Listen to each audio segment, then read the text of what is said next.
Bonjour à tous, c'est Mister Parquet, j'espère que vous allez bien. On se retrouve aujourd'hui pour une nouvelle vidéo sur, encore une fois, comment réaliser une bonne fiche d'activité professionnelle sur le domaine de la vente. Alors on a vu précédemment la partie contexte de la première étape de la vente avec la préparation d'entretien de vente. Ensuite, comment établir le contact avec le client. Et là, nous sommes arrivés à la fameuse partie sur comment argumenter grâce à l'outil qu'on avait vu dans une vidéo précédente, savoir le cap son casse. Donc on va reprendre la même stratégie, une fiche exemple et une trame. C'est parti. Donc pour ce qui est de la fiche exemple, la voici, et la fameuse trame. Si on regarde un petit peu la trame, on peut s'apercevoir que cette partie argumentation est basée sur trois sous-parties. La première, un tableau cap son casse qui sera complété avec tous les motivations présentes pour un produit, c'est-à-dire le produit que vous avez trouvé suite à la découverte des besoins. Et là, je vous renvoie à la vidéo précédente avec la liste des questions alternatives ouvertes et fermées qui vous ont permis de avoir un oui au niveau de la reformulation. Vous avez donc trouvé un produit qui correspondait aux besoins qui allaient forcément avec votre consommateur. Et là, vous êtes en train d'argumenter. C'est-à-dire quels sont les arguments que je dois avancer pour que mon client possède un produit qui est adapté à son besoin et surtout à savoir qu'il soit fidélisé et satisfait, évidemment.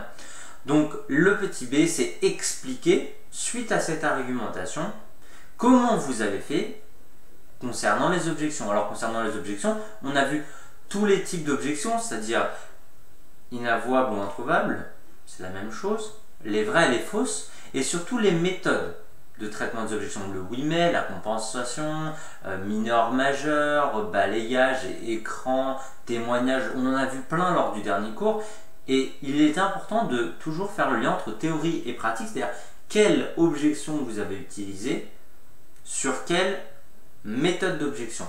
Et enfin, la dernière partie, c'est la qualité de l'argumentation par rapport au module d'achat. En gros, vous en tant que vendeur, qu'est-ce que vous avez dit, votre discours un petit peu concret. Donc, attardons-nous tout de suite sur cette fiche d'activité professionnelle exemple.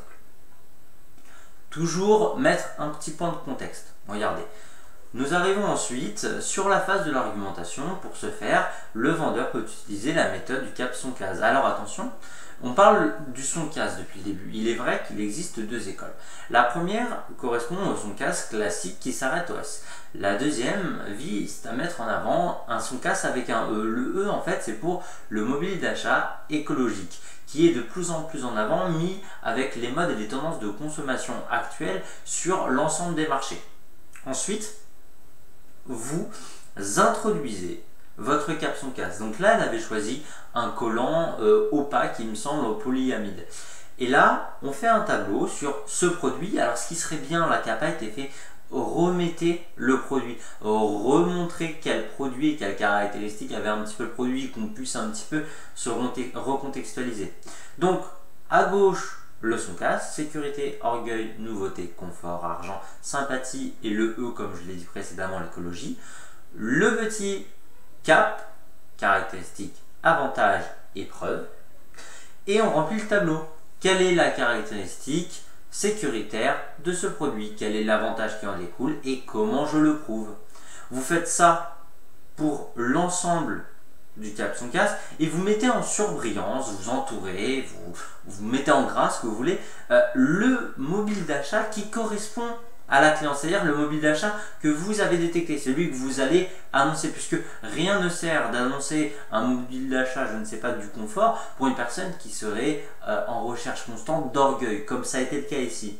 Suite à ce petit travail de synthèse et d'un tableau, vous devez évidemment amener des preuves justifiables en annexe. Mais ça, c'est dans la partie annexe de votre dossier.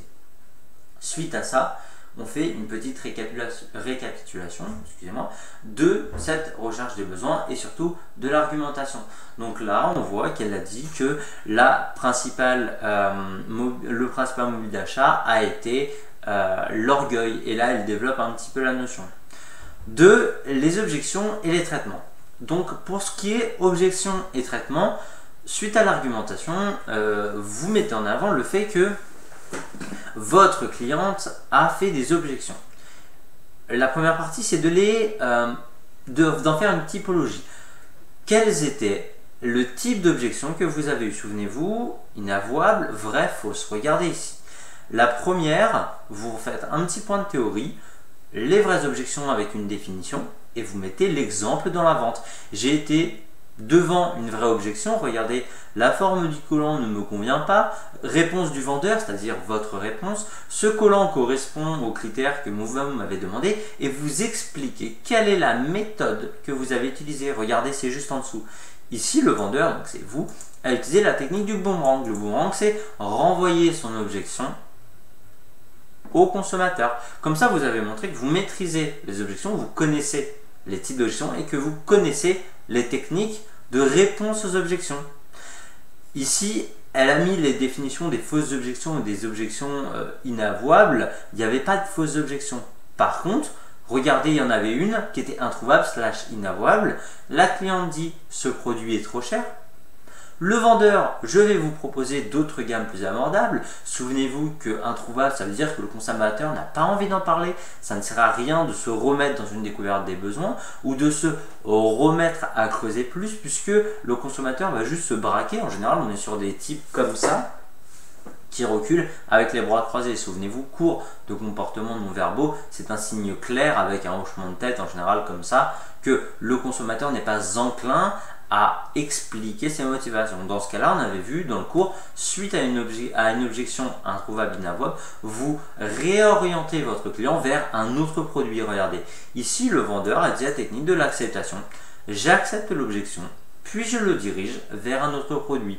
Avec ces techniques, c'est-à-dire les types d'objections que vous avez eu avec le discours et la méthode que vous avez utilisée, pourquoi, vous avez montré au correcteur et à votre EMA que vous savez utiliser le traitement des objections, qui est la deuxième partie de l'argumentation. Et donc là, on arrive logiquement, regardez, à la fin de la période d'argumentation. Alors c'est pas très long, mais il faut déjà faire le gros travail de caption casse et ensuite se redemander avec quelle preuve je peux justifier chacune de mes cases. Ensuite, nous avons vu que il y avait la qualité de l'argumentation par rapport au mobile d'achat, votre discours. En gros, c'est-à-dire que là, on va noter la façon dont vous avez géré la situation. Est-ce que vous l'avez bien géré? Est-ce que vous l'avez bien prouvé? Est-ce que vous avez utilisé les bonnes techniques au bon moment? Quel a été le ton de votre discours? Est-ce que vous avez réussi à fidéliser? Est-ce que vous avez réussi à satisfaire? Est-ce que vous avez réussi à vendre votre produit ou non? Alors, c'est tout pour l'argumentation. J'espère que ça a été clair et on se retrouve pour une nouvelle vidéo très prochainement. Allez, salut!